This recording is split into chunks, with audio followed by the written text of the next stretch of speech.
What is a die cut? How do you make one? And how can I make that really cool card? Hey, thanks for hanging out. My name is Amy England and welcome to Scrap This, Save That, a channel designed to teach you the basics of paper crafting. In this video, I'll give you a basic intro into what die cutting is and how to do it.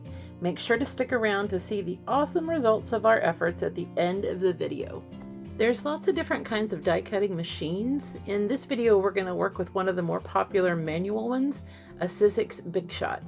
It comes with a cutting platform and two clear cutting plates. I have a simple two-part die by Pinkfresh Studios called the Mini Hello Word Die. It cuts out the word hello and a shadow for the word. For this particular die and other ones like it that have shadows, it's a good idea to cut the two pieces out into different colors of cardstock. I have two scraps, a black one and a purple one, that I'm going to be using here. That way when your pieces are cut, you'll be able to stack one on top of the other and see them both since they're two different colors. Each die has a smooth side and a slightly sharper side. Don't worry, it's not sharp enough to cut you. I'm putting the paper on one of the clear cutting plates, the one that was already marked up from having done lots of cutting in the past. Make sure to put the cutting side of the die down on top of the paper. When you have everything in place, then put the other cutting plate carefully on top so that you don't shift anything around, and run it through your die cutting machine. For this particular type of die cutting machine, you'll know which way to turn the handle when you push your cutting plates, which is also called your cutting sandwich, partly through and watch which way to see the handle starts to turn. Since you can start your sandwich from either side, that's just kind of a nifty little trick to know. I like to run mine through twice, though it's not normally necessary unless you're working with a really intricate die. When you're done, take the top plate off and voila! The pieces will normally just fall right out. If not, you can usually just coax them a little bit and they should come out then. Anyway, you can see here that we can take and stack our dies together and we have the hello word, and it looks really pretty with the purple on the black. As you can see, I can use my scraps and just cut a completely different set of words for a different card if I want to.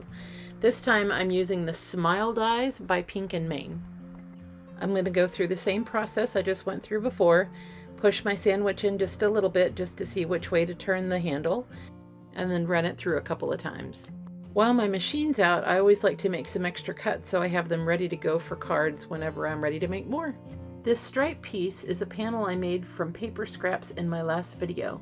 You can click in the upper right hand corner of the screen to see the video, or I'll leave the link in the description below. Since this piece is made from scraps, adhesive, and cardstock, it's going to be thicker than what I was just cutting through before. When I remove the cutting plate, you can see that the shadow part cuts just fine, but the word die didn't cut all the way through the 3 layers of paper, cardstock, and scraps. I messed with it for a little bit before finally deciding that it's just not cut all the way through. I give up, and so what I'm going to do is take my word die and put it right back on where it was before. You can see it kind of clicks in like a puzzle piece. And then I'm going to take another piece of cardstock, use it as a shim, and put everything back through again, running it through a few times. And this is going to give more pressure with the machine onto the die, and hopefully now this time it'll cut through. And it does. Yay! It takes me a second to get the paper out of the die, but we're all good. I'm using one of my favorite adhesives, Art Glitter Glue, to put my die cuts together. This is a fast drying adhesive, but it gives me time to get everything positioned right and get my letters adjusted correctly on the shadows. That way the H's and the L's are pointing in the places that they're supposed to be pointing. This glue also dries clear, so if a little bit of it squishes out, you're not going to see it later once it dries. Just an extra little nugget for you. Making everything fit together like I'm doing here is called paper piecing. Paper piecing can be as simple as gluing a word to its shadow, or it can be incredibly intricate, involving 100 or more pieces of paper of different shapes and colors to make something like a scrapbook page or a 3D piece of art. It can be as quick or as time-consuming as you want it to be. Just depends on how much time you want to put into it.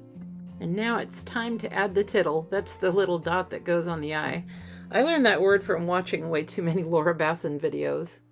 After turning the whole piece over and burnishing everything really good with my hands to make sure all that glue sticks in the right places, I'll put it aside and work on my last word here, and then we'll get ready to make some cards.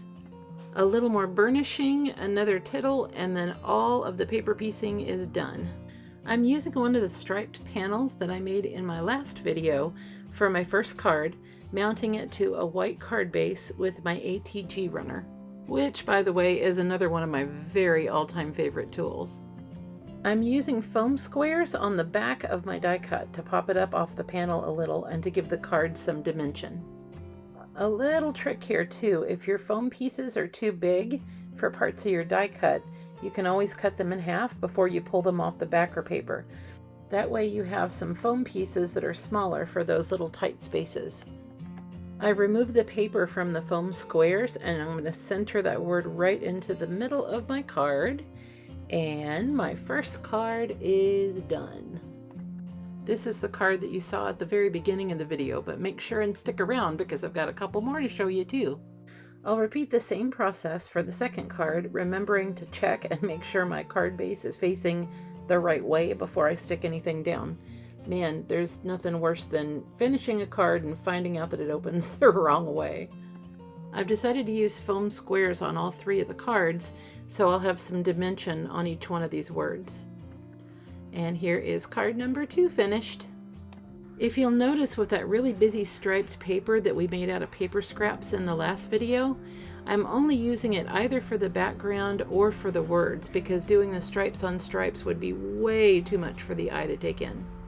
Anyway, by now you get the idea how to make the third card too. I just ended up mixing and matching all of the colors on all three of the cards. Thanks for hanging out with me today. I'd like to invite you to join our community by subscribing, and also don't forget to hit that notification bell so you'll know when my next video is posted and ready to watch. And now there's a couple of things on the screen you can do. There's the subscribe button and also another video for you to watch when you're ready. I hope to see you soon. Bye.